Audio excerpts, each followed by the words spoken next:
जुजारपूर तालुक्यात या जुजारपूर गावातील प्रामुख्यानं श्री चंद्रकांत भुजबळ साहेब यांच्या फार्मवरती आपण एकत्रित झालो आहोत। वास्तविक आता सरांचा ॲग्रेसिव्हपणा आपणा सर्वांना माहीत आहे। कृषी विभागातील सर्व कर्मचारी अधिकारी कसे असावेत त्याबद्दल सरांची ओळख आहे आणि शेतकऱ्यांच्या मध्ये रमणारा कसा अधिकारी असावा हे पण आपण जाणता आहात। मला सकाळी 6 वाजता साहेबांचा फोन आला की आपल्याला जायचं आहे विचाराची भानगड नाही। कुठं आहे म्हटल्यानंतर जुजारपूरला जायचं आहे तर का तर सिंगल कोडची बाग बघायची आहे। या कार्यक्रमासाठी त्यांनी आवर्जून वेळ काढलेला आहे। त्यांचं प्रथम तुमच्या वतीने मी हार्दिक स्वागत करतो। या कार्यक्रमासाठी आवर्जून उपस्थित असलेले आदरणीय लांडगे साहेब, SDO साहेब, त्याचबरोबर या तालुक्याच्या तालुका कृषी अधिकारी आदरणीय जाधव मॅडम, त्याचबरोबर या कार्यक्रमासाठी उपस्थित असलेले प्रामुख्याने गावचे प्रथम नागरिक गाडे साहेब, माजी सरपंच श्री गेरडे साहेब, बाळासाहेब पाटील, करमाळा नारले आमचे मित्र मोरे साहेब, मगर निमगावरून आलेले आमचे मित्र मगर साहेब आणि आपण सर्व जाणकार शेतकरी बांधवांनो, आपल्याला माहित आहे की आपण डाळिंब पिकवणारे शेतकरी आहोत आणि अजून एक माझं पहिलं वाक्य अधोरेखित करून ठेवा, डाळिंबाशिवाय आपल्याला पर्याय नाही। तुम्ही कोणतीही पीक पद्धती सहजासहजी अवलंबू नका, प्रयत्न करू नका। बऱ्याच लोकांनी प्रयत्न करून बघितलेला आहे। डाळिंब हेच वरदान काय आहे की आत्ताच साहेबांनी सांगितलं की कोरडवाहू पीक आहे आपलं आणि कमी पाण्यावर येणारं पीक आहे। ठीक आहे, वातावरण जरी बिघडत चाललं असलं किंवा पाऊस आणि सगळ्या गोष्टी वाढत चालल्या असतील, कमी होत आल्या असतील तरी डाळिंबाशिवाय पर्याय नाही। मग डाळिंबाशिवाय पर्याय नाही, परंपरेने आपण बघतोय की आज सिंगल खोडच पूर्वी होतं 25 वर्षापूर्वी, पण सिंगल करून आपण मल्टी कोडमध्ये का आलो तर अनेक समस्या ते आपल्याला प्रामुख्यानं सगळ्यात भेडसावणारी समस्या मर, दुसरी समस्या तेल्या, तिसरी समस्या पिनहोल बरोबरने आपल्या बागा उद्भवत झाल्या।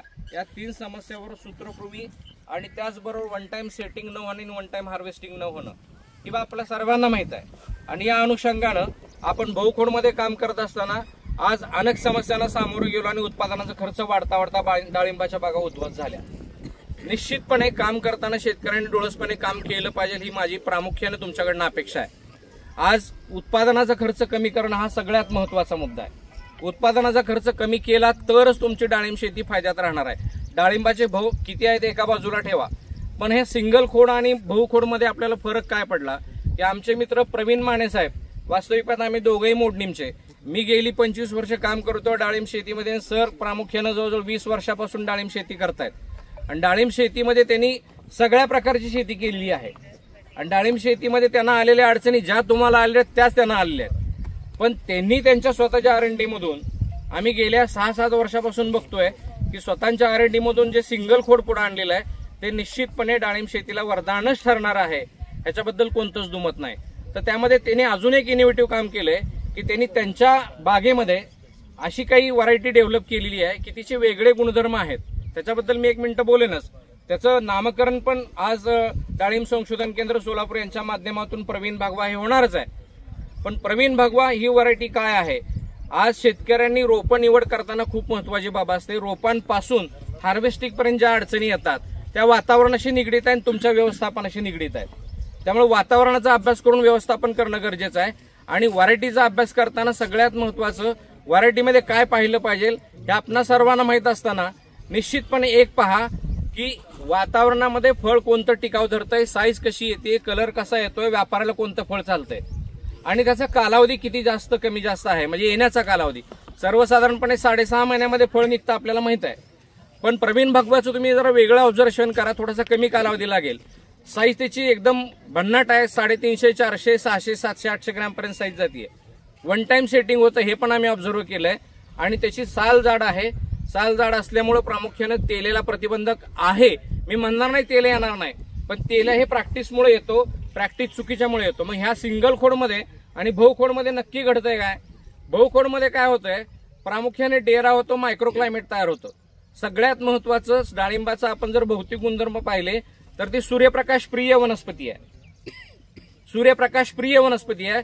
ज्या शेतकऱ्याला डाळिंबासाठी थ्रू आउट इयर वर्षभरामध्ये 365 दिवसापैकी 350 दिवस चांगला सूर्यप्रकाश आपल्याकडं, 350 दिवसाचा सूर्यप्रकाश शेंड्यापासून ते जमिनीपर्यंत शेंड्यापासून येणारी पानं, फांद्या, त्याच्यानंतर खोडं आणि जमीन आणि मुळं या सगळ्यावरती सूर्यप्रकाशाचा ज्याला उपयोग करून घेता येतो तो शेतकरी सूत्रकृमी, तेल्या, मर, पिनहोल बोरर या समस्यांना कमी प्रमाणात सामोरे जातो। लक्षात आला मुद्दा। सूर्यप्रकाशाचा वापर करताना सिंगल खोड ही महत्वाची मुद्दा आहे। सिंगल खोड मध्ये 11x7 हे अंतर आम्ही फिक्स केलेलं आहे। 11x7 मध्ये 560 झाडं बसतात। आपल्याला उत्पादनावरती खेळायचं आहे। उत्पादन क्वालिटी असलं क्वांटिटी असेल तरच आपल्याला पैसे मिळणार आहेत आणि आपल्याला क्वांटिटीवरती खेळायचं आहे। क्वांटिटी ठेवली की क्वालिटी येते, तुम्ही बघताय। क्वांटिटी ठेवायची व्यवस्थित, त्यामुळे क्वांटिटीव काम करताना क्वालिटीचं काम आपोआप होणार आहे आणि त्याला सिंगल खोड पूरक ठरणार आहे। सिंगल खोड मध्ये काय केलेलं आहे, 560 झाडामध्ये एकर बसवताना 11x7 मध्ये अंतर ठेवत असताना काही प्रतिबंधकात्मक उपाययोजना केलेल्या आहेत। 2 झाडामध्ये पेपर टाकलाय, खोडावरती बाजूला पेपर टाकलाय, जेणेकरून तिथं तुमचं आयसोलेशन होईल आणि मर येणार नाही।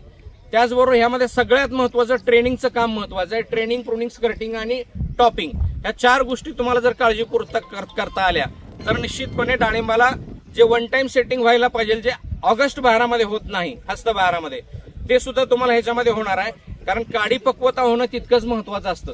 त्या अनुषंगाने सिंगल खोड हे आपल्याला 8 फुटापर्यंत उंच नेत असताना एकच खोड न्यायचं आहे आणि बाजूला बरोबर 3.5 स्क्वेअर फूट किंवा 3 स्क्वेअर फूट पेरिफेरल आपल्याला त्याचं ट्रेनिंग प्रूनिंग करून व्यवस्थित त्याचं छाटणी करायची आहे। छाटणी करताना एकच महत्वाचं काम आहे की काड्यांची संख्या मोजून कशी ठेवता येईल ते बघायचं आहे। जेणेकरून काड्यांची संख्या जर व्यवस्थित ठेवता आली तर आपल्याला सेटिंगचा प्रॉब्लेम येत नाही, स्टोरेज चांगलं होतं। सेटिंगचा प्रॉब्लेम काय येत नाही तर स्टोरेज चांगलं होतं। आणि म्हणून ही गोष्ट विचारात तुम्ही घ्या। सगळ्यात महत्वाचं ह्याच्यामध्ये कमी फवारे लागतात, पाणी कमी लागतं। 150 लिटर मध्ये तुमची बाग फवारून होते। हे पाणी कमी लागतं, फवारे कमी लागतात। फवारे कमी, औषधं कमी, खतं कमी। खतं या अर्थाने कमी म्हणतोय की वॉटर सोल्युबलची खतं अत्यंत तारतम्याने द्यायची तुम्ही। यामुळे तुम्हाला अजैविक ताण जो येतो तो ताण झाडावरती येत नाही। आणि हेच सगळ्यात महत्वाचं कारण आहे की तेल्या मर प्रतिबंधक तुम्हाला होणार आहे। तेल्या मर प्रतिबंधक जितकं तुम्ही उपाययोजना कराल तितकं तुम्हाला ते डाळिंब तुम्हाला सपोर्ट करेल। तुम्ही आल्यानंतर कोणत्याही उपाययोजना केल्या तर सहजासहजी नियंत्रण कुठलीच गोष्ट होत नाही, तुम्हाला सगळ्यांचा अनुभव आहे। त्यामुळे येऊ नये म्हणून कशी काळजी घ्यायची ते सिंगल खोडमध्ये शक्य होत आहे।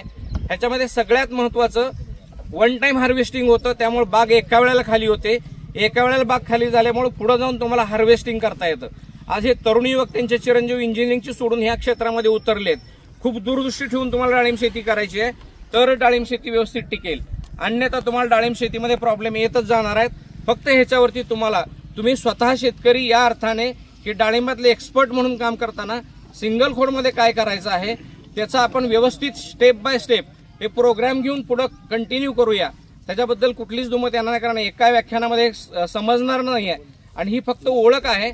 आदरणीय साहेबांची व्हिजिट त्या अँगलनेच ठेवली होती की त्या अनुषंगाने आपल्याला ही सगळी एक खोड तंत्रज्ञानाची ओळख व्हावी, व्हरायटीची ओळख व्हावी आणि बहुखोड मधले आलेले प्रॉब्लेम मिनिमाइज कसे करता येतील त्याच्यावरती आपण चिंतन व्हावं, हाच या पाठीमागचा उद्देश आहे।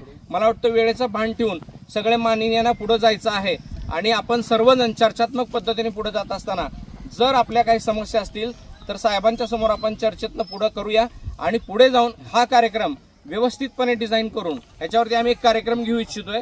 आम्हाला जर वेळ मिळाला तर त्या पद्धतीने ते कार्यक्रम सगळ्यांच्या शेतकऱ्यांच्या उपस्थित आम्ही मोठ्या स्क्रीनवरती घेऊ इच्छितोय, जेणेकरून सिंगल खोड आपल्याला कशा पद्धतीने पुढे न्यायचं रोप लावण्यापासून त्या हार्वेस्टिंग पर्यंत। कारण ह्यातले बारकावे खूप महत्वाचे आहेत, ते जर चुकले तर पुढे जाऊन अडचणी येण्याची शक्यता असते। ते येऊ नये म्हणून आपल्याला जर सुरुवातीपासून रोप लावल्यापासून पहिला बहार धरोस्तोपर्यंत, पहिले 2 बहार निघस्तोपर्यंत कोणती काळजी घ्यायची हे स्टेप बाय स्टेप जर आपण शिकून घेतलं तर ते खूप इझी आहे आणि पुढे जाऊन खूप त्रासदायक कमी आहे। म्हणून आपण हा कार्यक्रम व्यवस्थित साहेबांच्या मार्गदर्शनाखाली घेऊया। मी साहेबांच्या उपस्थितीमध्ये बोलताना प्रामुख्यानं हाच कन्सेप्ट माने साहेबांचा तुमच्यासमोर मांडण्याचा प्रयत्न केलेला आहे। मी या ठिकाणी थांबतो। कोणाच्या शंका असतील किंवा काही चर्चा असतील तर साहेबांच्या उपस्थितीत आपण विचाराव्यात। साहेब आणि आदरणीय प्रवीण माने त्याला उत्तर देतील। आपण सगळे चर्चात्मक पद्धतीने पुढे जाऊया। धन्यवाद।